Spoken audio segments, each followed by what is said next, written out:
Keystroke International, a destination for readers, writers, either or both. I'm Ralph Kern here today with John Evans, and our format today is going to be to spend a little bit of time on a book we both like. Then we're going to have a little bit of time on a topic perhaps that our writers might be interested in, and then we'll move from there. So we'll see how it goes. So today we're going to discuss Dennis E. Taylor's We Are Legion, We Are Bob. And then for our writers, being Keystroke International and all that, we're going to be having a look at the Royal Air Force, how it differs from perhaps the US Air Force and other nations around the world, and then have a little bit of a look and threading that back into military science fiction. But this being our first interview, I think it's probably best if we kick off with telling you a little bit about ourselves. So, John, would you like to start off then? Tell us a little bit about yourself and. Yeah, sure thing, Ralph. Okay, so I'm a science fiction author, mainly from the UK, and I live in Cardiff, which is in Wales, and I've got 4 books out that I write with my brother, and it's in a universe called the Royal Marine Space Commandos universe, which, as you might imagine, is a Space Marine series set in the far future, and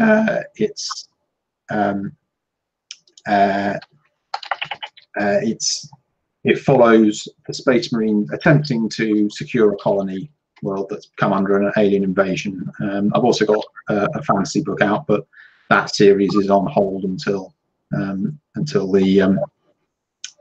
the Royal Marine Space Commandos stuff is concluded. Okay, awesome, thanks, John. For myself, so I've been writing for 6 years and 18 days. I started New Year's Day 6 years ago. I've got 5 books out. So first couple are set in a hard science fiction universe. One's a sort of exploration type affair, as humanity goes from the day after tomorrow to the far future. The second one is Erebus. That's a kind of more a science fiction detective story, but set in that same universe as well, as people are getting to grips with sort of the repercussions of various things they've discovered and investigating, and lots of daring do's. My biggest series to date has been a Locust series, which is a trilogy, which is kind of an action adventure science fiction military science fiction mystery thriller mashup kind of thing, with lots of intrigue and action and whatnot, which is the kind of thing I like to do. I'm currently in the midst of writing a big long series as well, which is called The Great War, which is the kind of inspired by real life events from World War II, and then putting them into a military science fiction environment. So instead of tanks, you have mechs. Instead of like wet navies, you have space navies, that kind of thing. So that's sure. So I'm releasing that releasing that at some point this year, but I want to release sort of pretty much the whole thing on a monthly basis. So I've got to get a bit ahead of myself. In real life, for my sins, I'm a police officer, which I think sort of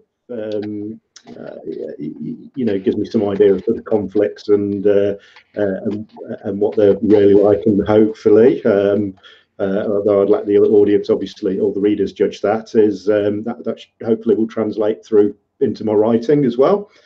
And that's me in a nutshell. Yep.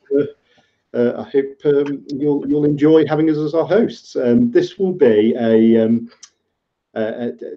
show which is pretty much going to have 3 authors involved, because back to the fact that so I work shifts.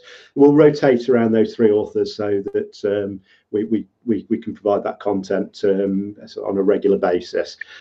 So they are myself, John, and one of our colleagues from the UK called Devon as well, one of our friends. Okay, so the theme of our show, for those who watch our umbrella organisation shows, Keystroke Medium, we wanted to do something a little bit different and have stuff that sort of touches with readers a little bit more than or as much as for writers. So one of the things we wanted to do was sort of have a look at books we've enjoyed, discuss them a little bit, and then also would have a look at various themes that writers might want to bring forward into their own work, that will also hopefully be something interesting for readers as well, as they as it, you know, they may prompt them to sort of think or help them direct them towards the kind of books they want to read. Okay, so what's going to be our first book, John? What are we going to cover? Okay, so we're going to be talking about We Are Legion, We Are Bob, which is by Dennis Taylor, and I think one of the things we wanted to do was just read through the book description that's provided, and this is a lesson in how you talk about a book when you're trying to sell it online. So it goes: Bob Johansson has just sold his software company and is looking forward to a life of leisure. There are places to go, books to read, and movies to watch, so it's a little unfair when he gets himself killed crossing the street. Bob wakes up a century later to find that corpuscles have been declared to be without rights, and he is now the property of the state. He's been uploaded into computer hardware and is slated to be the controlling AI in an interstellar probe looking for habitable planets. The stakes are high, no less than the first claim to entire worlds. If he declines the honor, he'll be switched off and they'll try again with someone else. If he accepts, he becomes a prime target. There are at least 3 other countries trying to get their own probes launched first, and they play dirty. The safest place for Bob is in space, heading away from Earth at top speed, or so he thinks, because the universe is full of nasties and trespassers make them mad, very mad. Yeah. Okay. This is a book that I read probably a year and a half or so ago. I did anyway for myself. And the first thing to say is that it's the winner of the 2016. What's the exact title? Audible's Best of 2016 Science Fiction. So, you know, this is, you know, fought off some really hot competition to be acknowledged as one of the best in the market. So it's a great one to start with. But that being said, I must admit, it took me a while to get around to it. And the reason was because of the title. I thought it would be slapstick, kind of spoofy kind of thing, which, you know, while I do enjoy it, I have to be in a certain mood for it.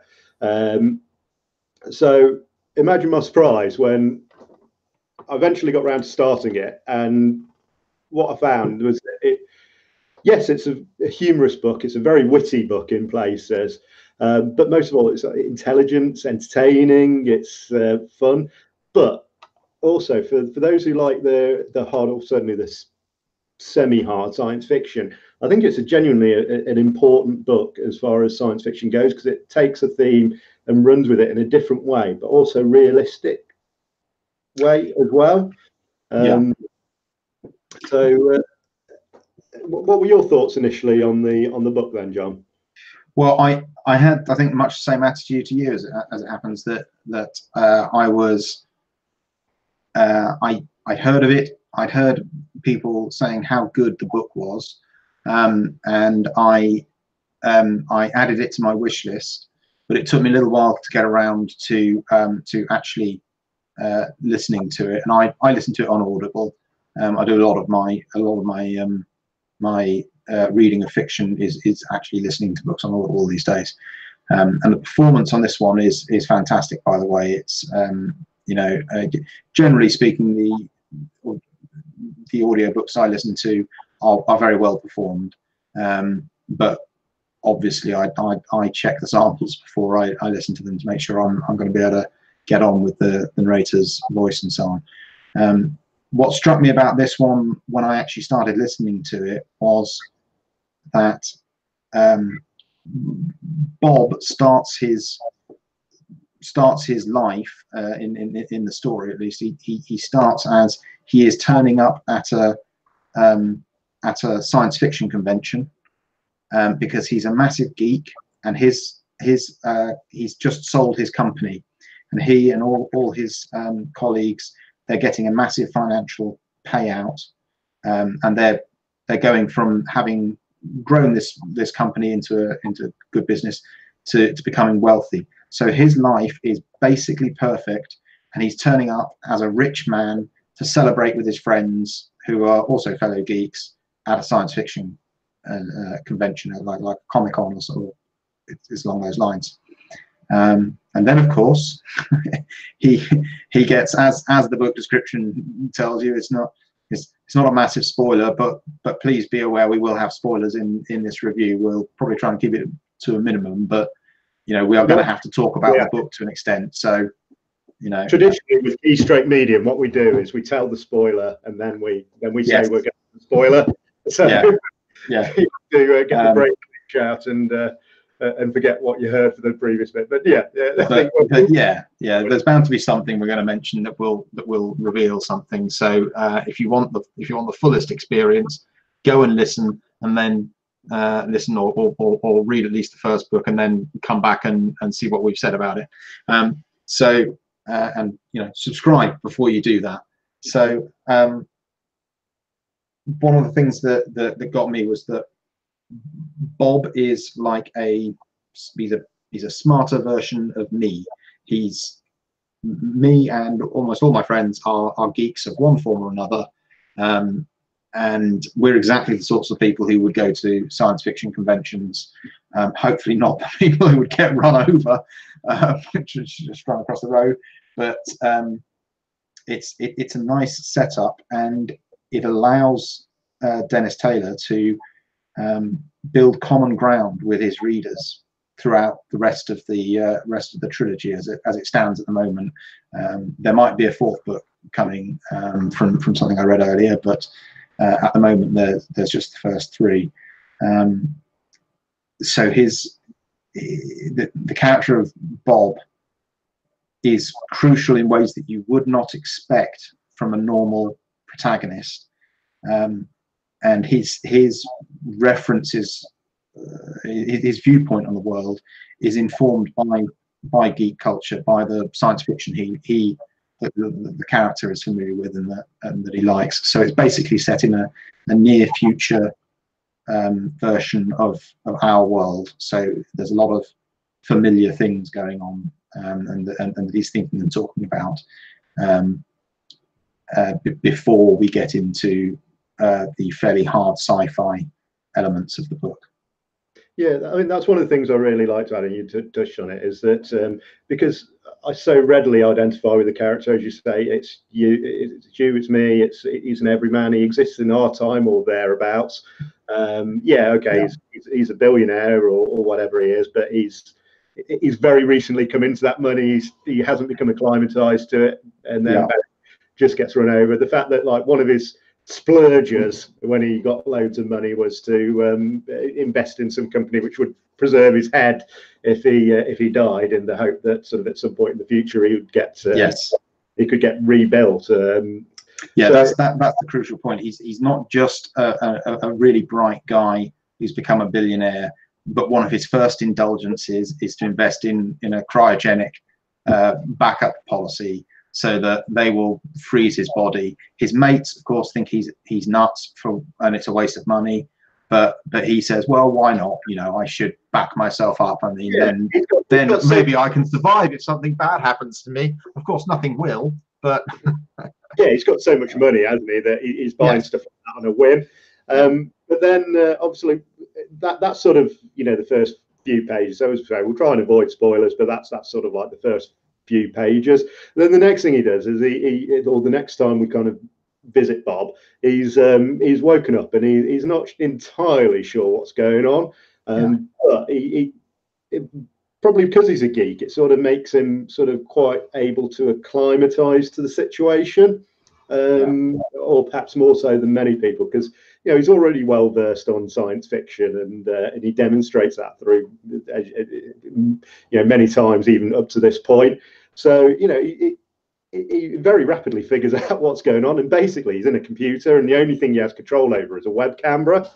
And then you got like kind of what would you call it, a Rocky training montage. Yeah. Well, he's slowly sort of being granted more stuff to be able to control, whether it be like a robot arm or like a little robot that goes around on wheels and things like that. So he's slowly building up his skills, and then he learns that the reason for all this is because he's been selected, or he's one of the people who've been selected to be the controlling intelligence. And I think semantics are semantics, but I don't think it would be artificial intelligence because it's him. But the controlling intelligence on a space probe that's going to explore the stars nearest to us. And part of the kit that the spaceship has got is the ability to construct new stuff as well, including replicate itself. And I think quite often he's sort of like taking stuff which clearly wasn't initially intended for that purpose, and he's sort of rejigged it. So like the robot factories, or I can't remember what they're specifically called on board the ship, but the robot factory that's aboard it, he's just taking it and run with it and constructing new things, building new servers for himself, so he's got more capacity. And then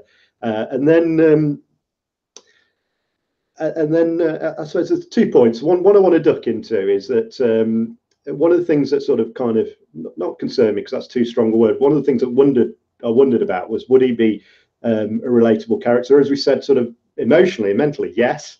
He's exactly me in that situation. Other than the fact I'm not a billionaire, but his thought process are actually quite similar to mine. Yeah.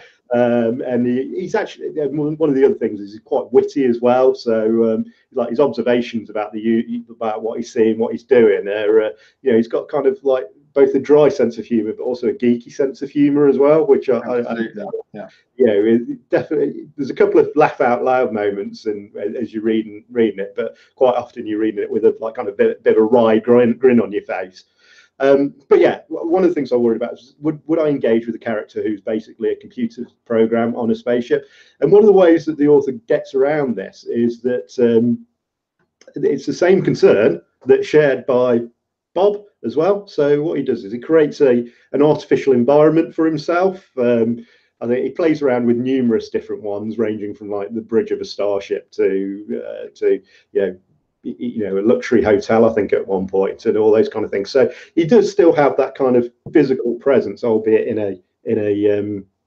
a computer state, to go alongside his physical presence, which is his spaceship. So you can engage with that character fully. So I thoroughly enjoyed that sort of rather ingenious trick, so to speak.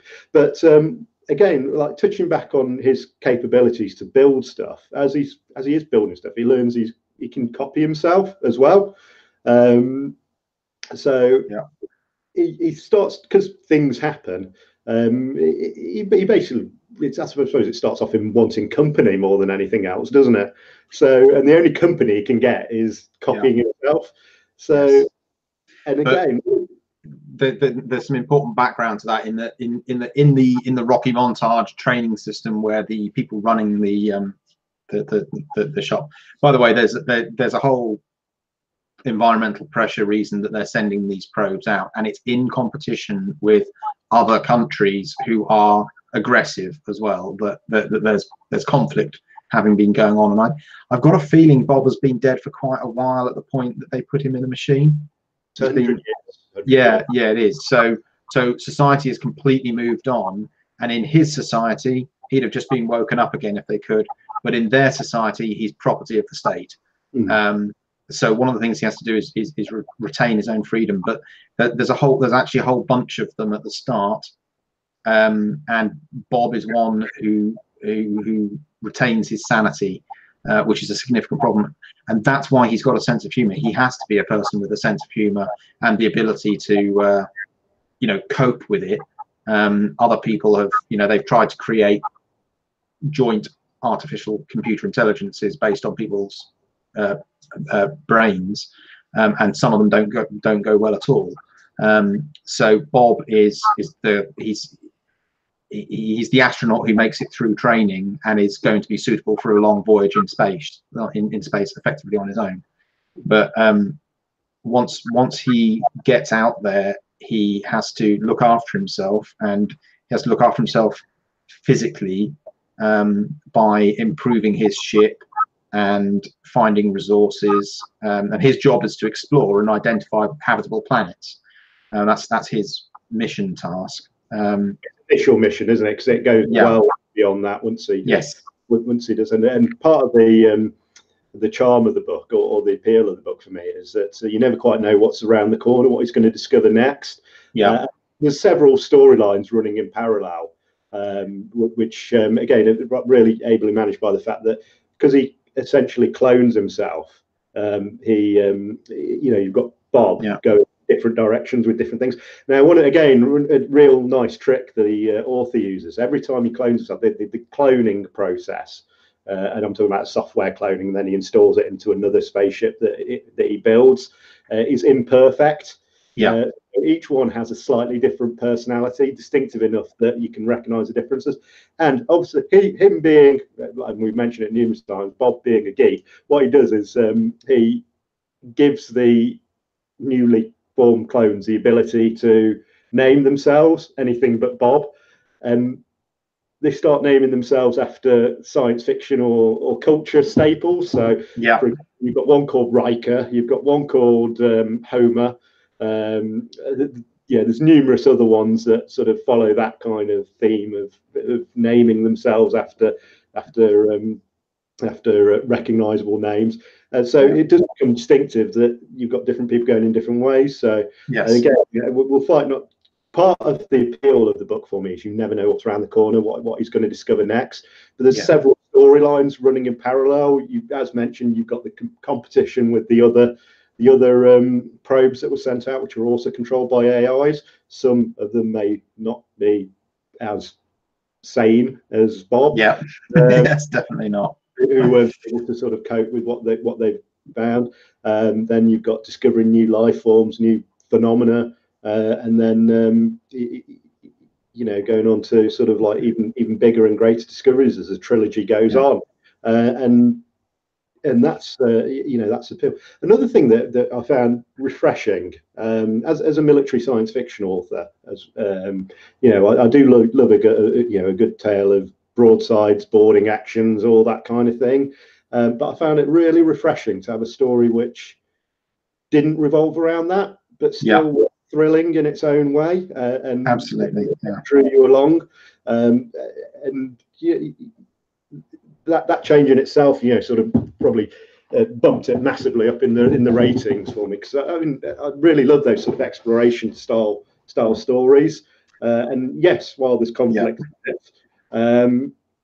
Bob's first recourse and his descendants, or he has a name for them, doesn't he? They're not descendants. Either way, for want of a better phrase, descendants. You know, the first recourse is never to go in guns blazing, and even it's pretty far down past the last recourse as well.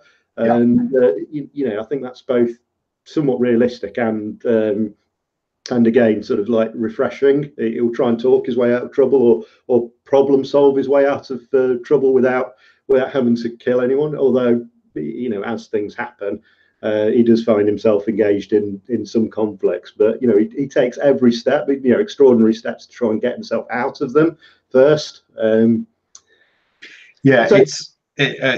me, I would liken it a little bit like to The Martian, where I mean, Bob is largely against the environment. He's against space. He's trying to achieve his mission, but he's got more autonomy than he was supposed to have because he didn't want to not have autonomy. So he makes sure early on that he can do what he wants to do, and also he's a better programmer than all the people who put him together. So So he's in a great position to retain autonomy, and he wants to achieve the goals, you know, explore and all that, and it's of interest to him as well. It's not just part of his programming, as you would find with some of the other probes. You know, they were being sent out for selfish reasons, not to enjoy it. But he's having a whale of a time, don't you? He is, yeah. He's basically like the Starship Enterprise on a 5-year mission, in a sense. You know, he's there to explore, and he's actively enjoying it. And when he makes his copies, they're Bob, but they're not quite Bob. Sometimes they don't like the same shows, or at least they claim not to like all the same shows as him, and they're all quite sarcastic with each other, and they're all, you know, they've got a good family bond, and they have moots. I like communication. Sorry, the Bob moots, where every Bob now moots, yes. When the because the amount of Bobs, like the We Are Legion, there becomes many of them, and every now and again they'll come together, or a good portion of them will come together somehow, whether they're all rendezvous in a star system or whatever. And when they do, they have Bob moots, which is they all get around and they basically simulate having a beer, and like even simulate intoxication, so they're getting drunk together. And you get all the sort of shenanigans that goes along with that. But I just want to sort of like touch on sort of like what I mentioned in sort of the start, which is that it's important science fiction as well. So many of the best science fiction, or much of the science fiction we kind of like really kind of think of seminal, are ones where are somehow new or do something very well. So what I'm thinking of is stories like 2001, The Forever War by Joe Haldeman, Tau Zero by Paul Anderson, other ones like that, where you know, they take some kind of concept and they really run with it. So like 2001, obviously you've got the evolution of humanity from apes to the Star Child. On Paul Anderson's Tau Zero, you've got you know, sort of humanity observing, and again spoilers, you know, time from now to sort of the death of the universe, almost from outside, the watching it happen. So and Joe Haldeman's Forever War, you know, sort of that constant, because of the relativity coming back and forth, and you know, seeing how far time goes. So you've got like a character, I can't remember how old he is, but for argument's sake, let's say it covers him from his 20s to his 40s, but that's like 1,000 years because of relativity as he goes back and forth and seeing sort of the evolution of humanity. But in this one of the things I really like is it's a concept called a von Neumann probe.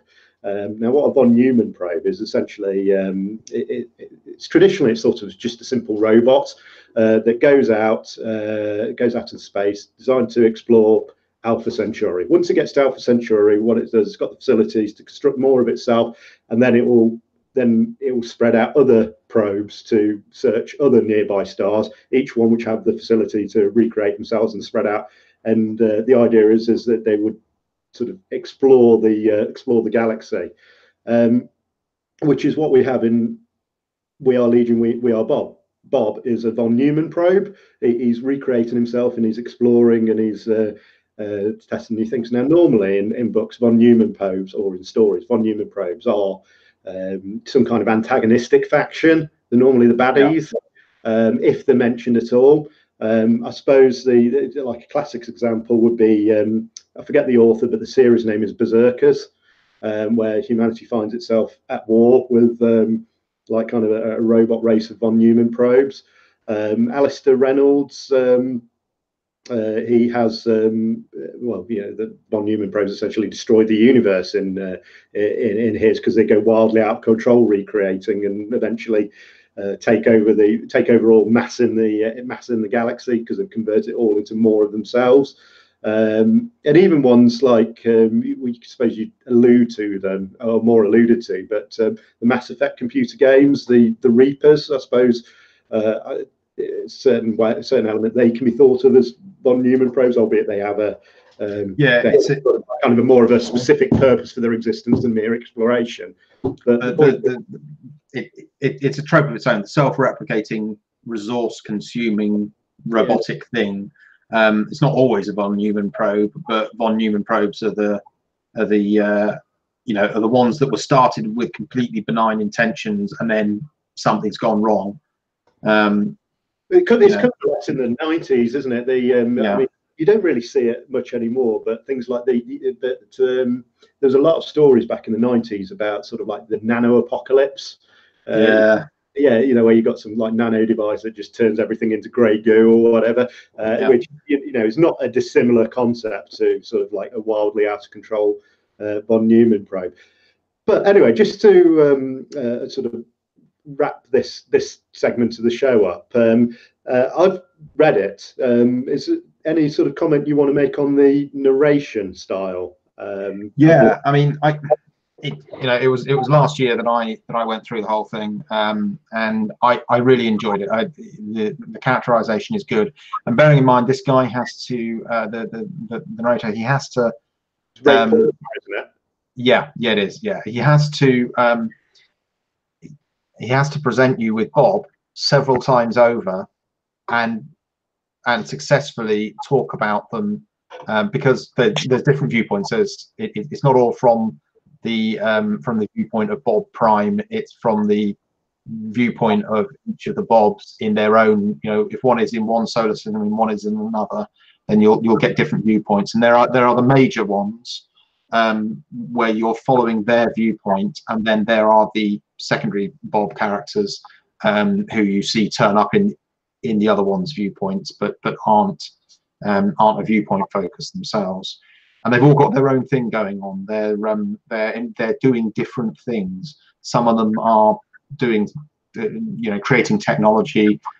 There's one guy who has found something on a planet he wants to investigate, and so he stays there for a long time. And then there are others that go out in teams because there are aggressive probes out there. So they're trying to deal with potential threats, the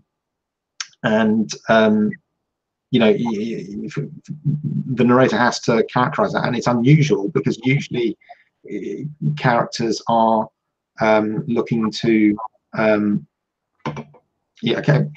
usually the narrator is having to deal with actually completely different people.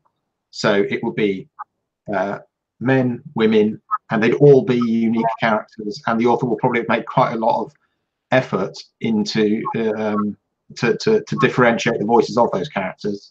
They might be from different regions. They will have totally unique names, but that's not the case in the Bobiverse. There are other characters that crop up later that are not Bobs and have their own personalities as well. So yeah, I mean, I think it's a great audio performance.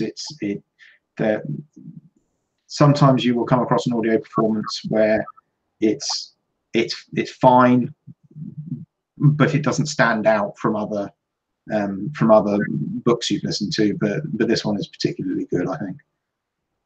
So I would highly recommend. I'd highly recommend either reading the books or listening to on audio.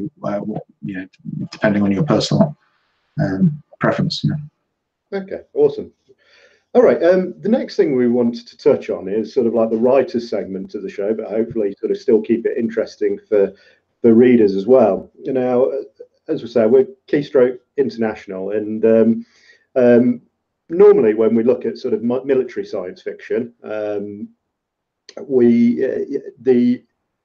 military depicted, or certainly generally on the protagonist side, is descended from the US military, and that's because it's the preeminent one in the world at the moment, and is very good at what it does and provides an excellent basis for projecting in the future.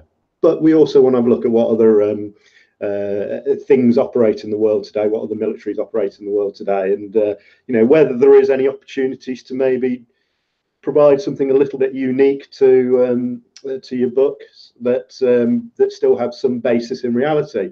So one of the things we discussed on the pre-show, when we image a kind of a military science fiction military setup. I know I've used the word twice in one sentence, but I couldn't think of any other way to do it. Is generally you'd have sort of like, say, a space navy that is descended from a wet water navy. So you'd have a you know, they operate the spaceships.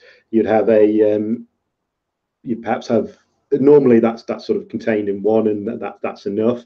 For those people who go like a little bit deeper into it, you sometimes find that they segregate having an air force or a space force, which might protect sort of fixed establishments or planets, and then you'd have a military, you'd have an army, sort of a ground fighting army or a ship fighting army, which will be the Marines, which perhaps are transported around by the Navy and do all the boarding actions and you know, beachhead stuff, whether that be, you know, shock troopers dropping down onto the surface like Starship Troopers, or simply boarding actions, or you'd have sort of a ground focused army with sort of all the setup they might have around them, and the artillery, or all that kind of thing, which might be quite akin to a traditional army that we'd have today.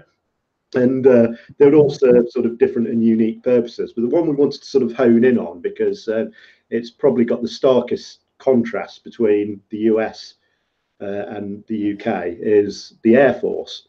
So both the UK and the US have several of the military arms have their own sort of capability in terms of aircraft. So the US Navy, for example, has got a bigger Air Force component, for want of a better phrase, than the UK's entire Royal Air Force, which is dedicated towards that purpose. Which, you know, goes to show sort of like the scale differences we're talking about here. And likewise, the US Marines have that, and the US Army, and of course the US Air Force, and even as we're looking into the near to mid-term, I think it will probably be now, the establishment of the US Space Forces. Likewise, with our military, we've got the Army, which also has an associated Army Air Corps, not Corps, for those who are on the show with Stephen Bellio. Our Navy also has an aviation component towards it. Once we get it off the ground, or carry it, and then of course we have the Royal Air Force, which is what we're going to focus on today. Now, the Royal Air Force is quite prestigious in that it was the first of the dedicated air forces to be formed. So it started off. So to put it in perspective, 1903 was the first manned heavier than air flight that occurred. By 1911, we started to form, or the Royal Engineers had started to form, the balloon and plane battalion with sort of a few aircraft. Then, of course, we started to look into World War One. So going into World War One, when this was the first true war where aircraft were used in some capacity or another, the Royal Flying Corps, as it was called back then, had 200 aircraft in total, and these were pretty ropey things. You know, absolutely brave men who flew them, and yeah, I do say that because it was men back then. But the principal objectives in the war was, in 1914, was to essentially act as reconnaissance, just fly over there, have a look at what's over there, come back and tell us about it. And then steadily it kind of evolved, and their missions sort of evolved and became more wide-reaching, and it's very swashbuckling age. It's quite interesting.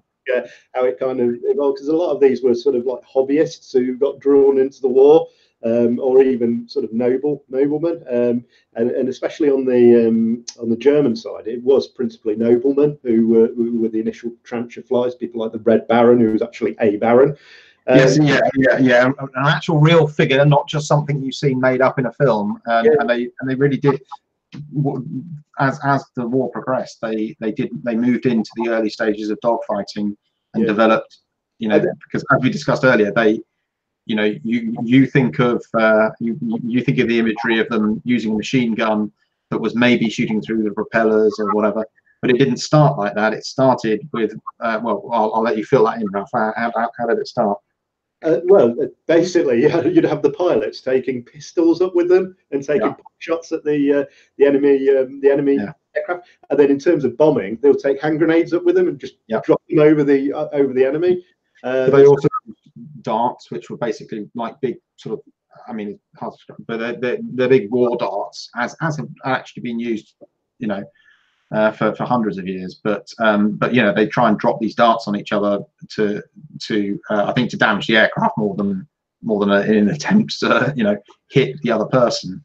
But yeah, I mean, quickly they went from reconnaissance to, can I get the other guy to fall out of the sky so that we've effectively got the reconnaissance and they haven't.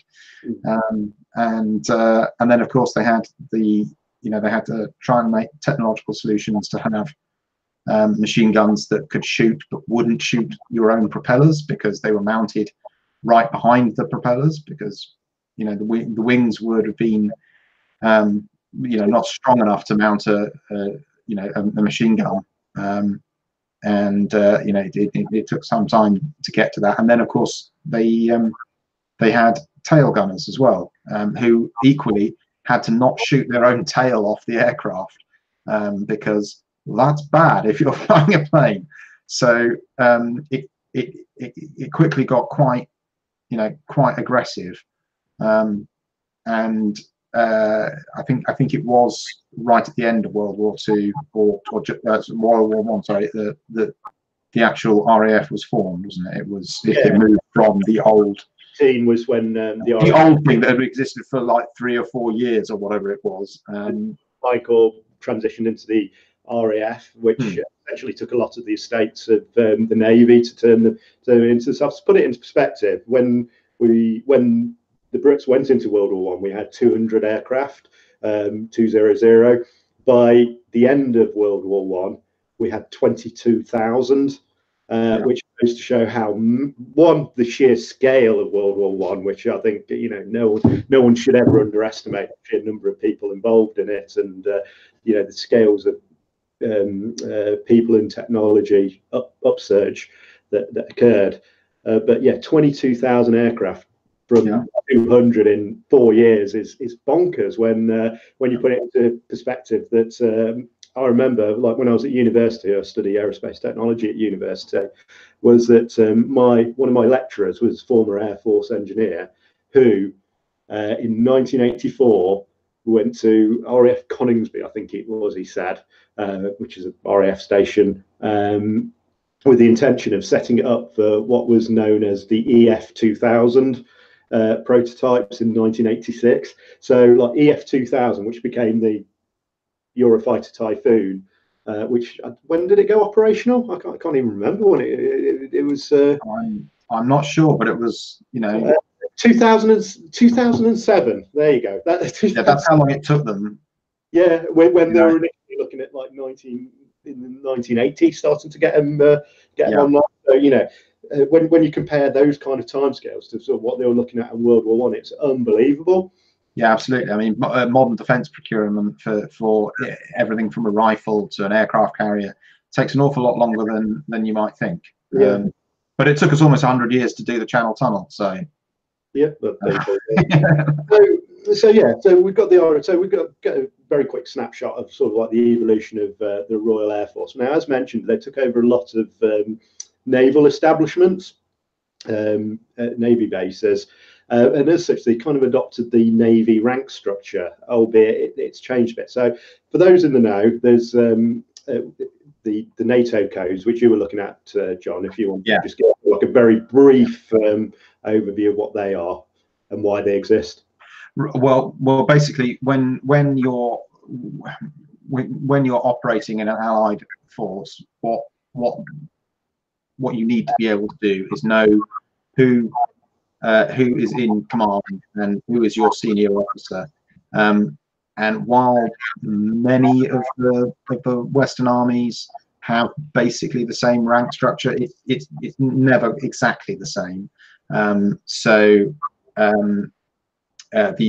armies and the Marines tend to be really closely aligned, but I'm not an expert, so I can't tell you when they first created these rank structures. But basically, there are codes that tell them,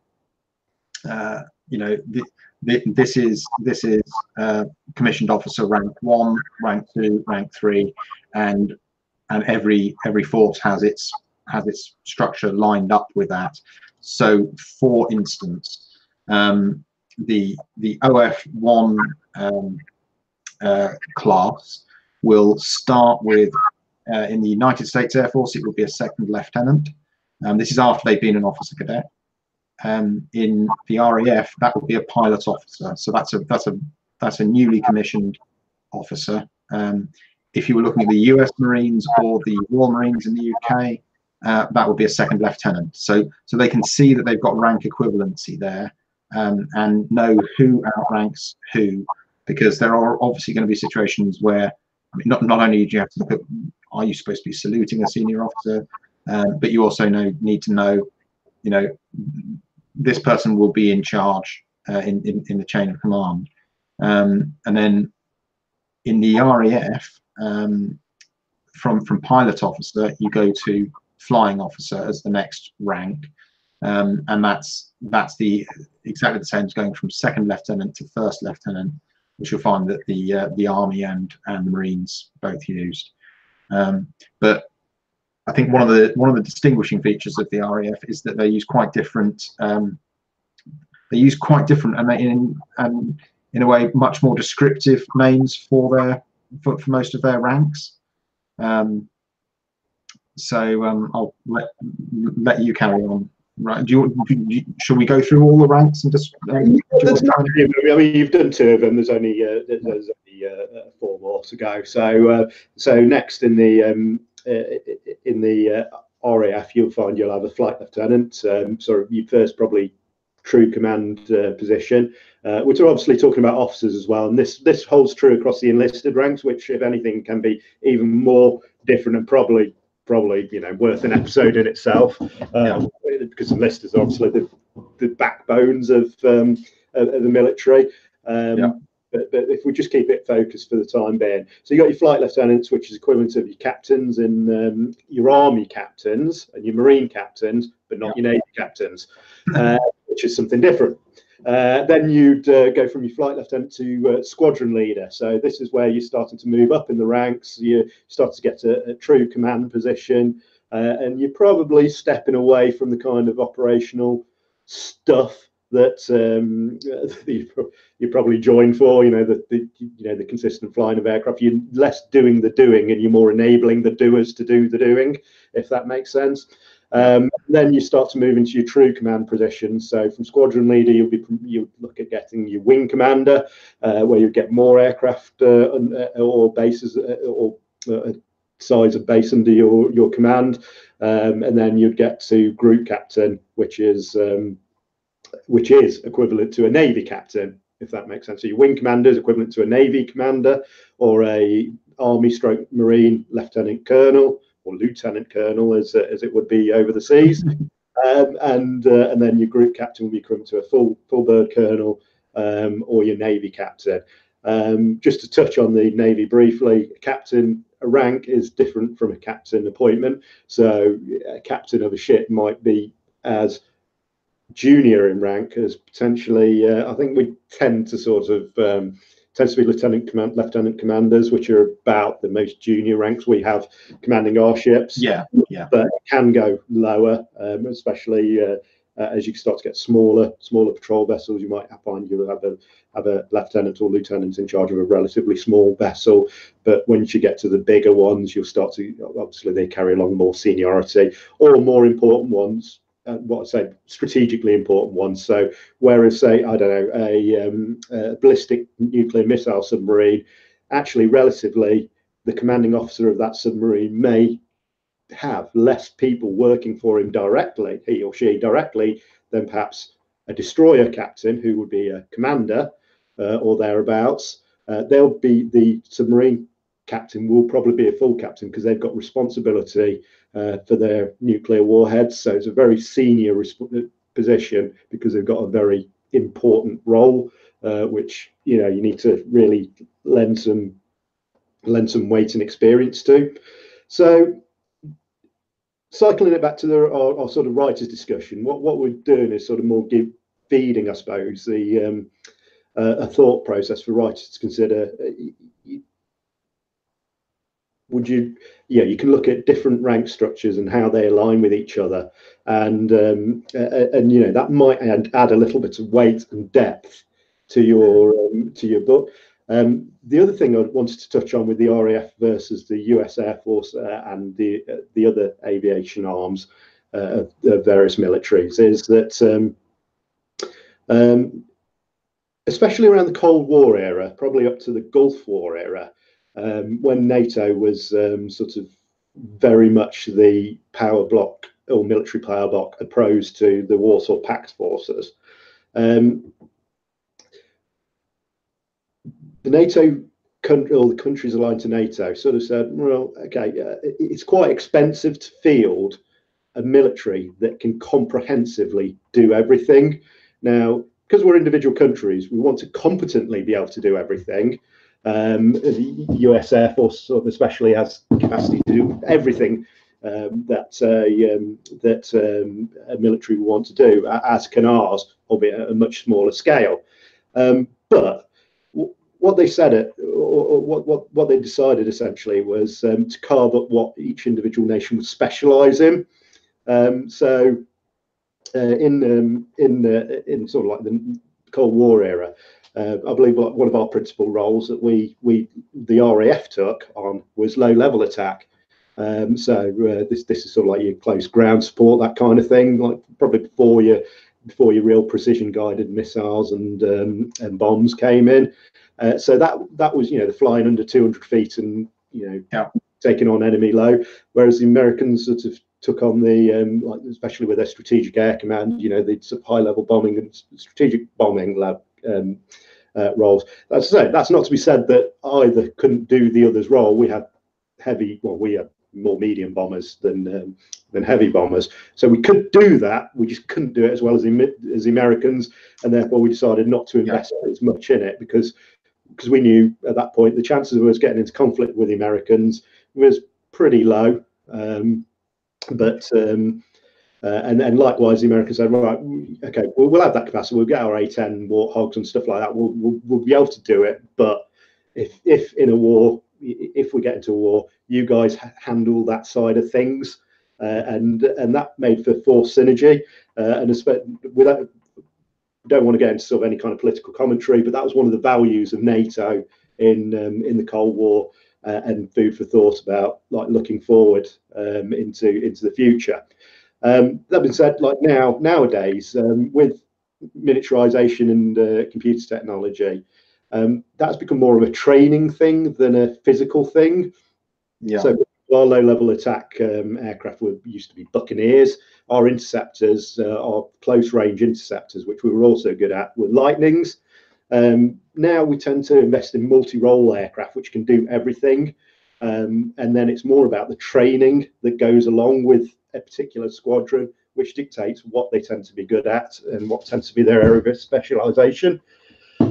Just sort of like on that note, so how can you again dial that back into sort of some writing? Now, when we were in the pre-show, one of the things we discussed was Return of the King in Lord of the Rings. I know not familiar with science fiction, but what you essentially had is a group of heroes wanting to create an alliance between various factions to fight off the hordes of Mordor or whatever, which also followed a similar sort of thing. In fact, probably Mordor, the bad guys are probably a better example than this.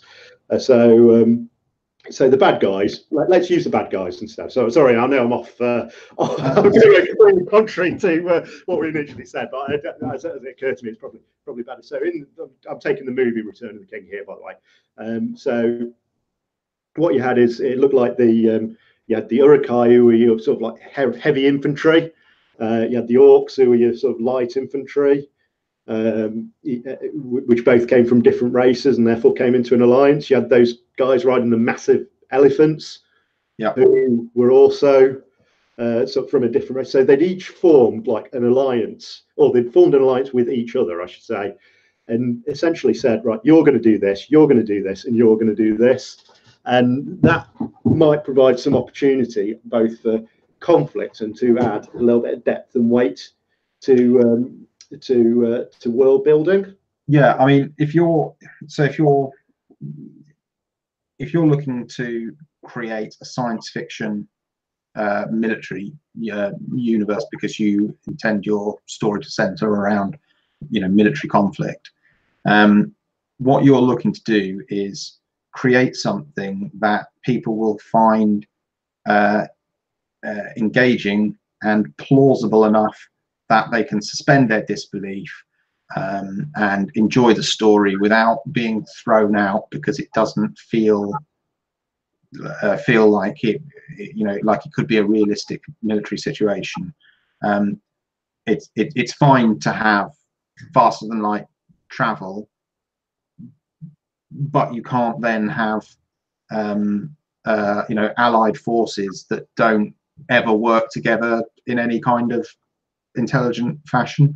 Because say you've got two governmental factions in the future, they're going to have their equivalent of NATO if they're allied, and they're going to work together. So you could reasonably expect that your future force, there would be things that one would be better at than the other ally, and that they would expect in a joint conflict to focus on their specializations and support each other in exactly the same way that NATO did in the Cold War, which thankfully they never actually had to fight against the Soviet Union or any of those actors. But it served them well in other conflicts that arose, right up to the Gulf War, where if you look at it, you will the original Gulf conflict after Iraq invaded Kuwait is what we're talking about there, not the much more recent one. And the RAF took on certain types of missions, much as you've described, and the Americans did completely different missions. And I think you'll probably find that they had like you said, I think they got a lot more heavy bombers at the time. And of course they have vast arsenals of cruise missiles, which is important, because those things are not something you don't just say, oh yeah, we're going to shoot 1,000 cruise missiles this week, we'd like another 1,000 next week, please. They can't reproduce quite that quickly. And while you look like a global war like World War I and World War II, the production speed of ships and aircraft was insane, but it only was at the as they progressed through the war, and it only was because it was such a global war. If we were fighting a very large scale war now, we would probably ramp up our production, but you wouldn't see an aircraft carrier of the size that they're built now being built. Just it wouldn't happen in 6 months, because they're vastly more complex. So I think if you're trying to, when you're looking to build a future military, and you can extrapolate this. If you were doing fantasy, you ought to be doing something similar, but you would start with the military at the technology level that you're, that's a good comparison. You want to look at the forces that are similar and see how they would work. Regardless of who your good guys and bad guys are, they're going to have officers and they're going to have similar ranks. You could change all the names, it wouldn't matter. They're still going to have guys whose job is to run just 30 people in a little group, and they're young and they're all fresh at it, and they only have to worry about those 30 guys and doing what, carrying out their orders. And you'll have, in the RAF, you would have officers who are just flying planes. They're not running, they're not running a group of junior officers. They don't have anybody below them that they have to command, unless you count air crew. But of course, they're going to have, the people maintaining the planes have their own, their own people in charge of them. It's not, the pilot isn't the one who says, oh yeah, like these are the planes you should work on. So you want to look at whichever military arm you're trying to emulate. You want to try and find out about what are the current ones like, so that I can work out how I should talk about mine in the future, and what changes do I need to make. For instance, if you're going to have fighter craft, which might be space fighters, what are they going to be like, and who pilots them, and how do the forces use them? Because you're trying to build a certain amount of realism, and of course that realism spectrum goes all the way from Star Wars, which is just, I mean, they have space bombers in one of the recent ones, which there's a gravity problem going on there. You're gonna implode, I think. Yeah, but I mean, but then you have things like The Expanse, or the battle cycle actor they did a few years ago, where you get the weird audio going on, where the pilot can hear their own ship doing things, but it's actually they're in a vacuum, which is not as well realized in a lot of science fiction films and TV as you might expect. That it should be. It would be weird and eerie, because you would only be able to hear what your own ship was doing on the inside. You wouldn't be getting any noise from explosions outside. It'd be like having a motorcycle helmet on and someone tapping on it constantly, wouldn't it? Or you'd probably have to have your audio feedback would be important, wouldn't it? So you fly your computer would probably give you audio feedback, so that you would hear that there was explosions going off that way, if you were in a close sort of dogfight, because it would be a good way to orient you. That's if, well, let's not get into the discussion of, we could go into the weeds of how would realistic space combat work, which might make for a good discussion another. Yes, sure. Let's bag that one, and we can come back to that. Okay, I think a good discussion on that, and of course, something that's like the synergy between different countries obviously holds true in an internal nation states military as well. So whilst it's probably obvious and implicit that a navy does something, an army does something, an air force does something, a space force does something, marines do something, and so on and so forth. So and they would also have to have that synergy working together. Now, we did say we wanted to keep these shorter and sharper than our other keystrokes of the show. So I think we'll call it there, unless you've got any comments to say. But on that note, obviously we'll introduce for those who might be new to Keystroke Medium as a whole. Keystroke is an international collection of authors who banded together, trying to share knowledge, trying to discuss what trends, how to write books, and also interviewing some great readers and writers. So just to introduce our other shows as well, we got the original Keystroke Medium Live. This is a show where it tends to run at 2 o'clock in the morning my time, so after a late shift. when I very much don't have to be up the following morning, which is a great show where we interview some fantastic authors who are operating in the indie writing community and even the traditional writing community as well. Just to give sort of like the standards of people we've got or have visit the show or are regular guests on the show. We've got ranging from like the legends like David Weber, Peter F. Hamilton. We've got some of the absolute leading lights in indie publishing. People like Richard Fox, Jay Allen. We've had Nick Cole, Jason Onspot, Bruno, loads of others. Too many others to mention.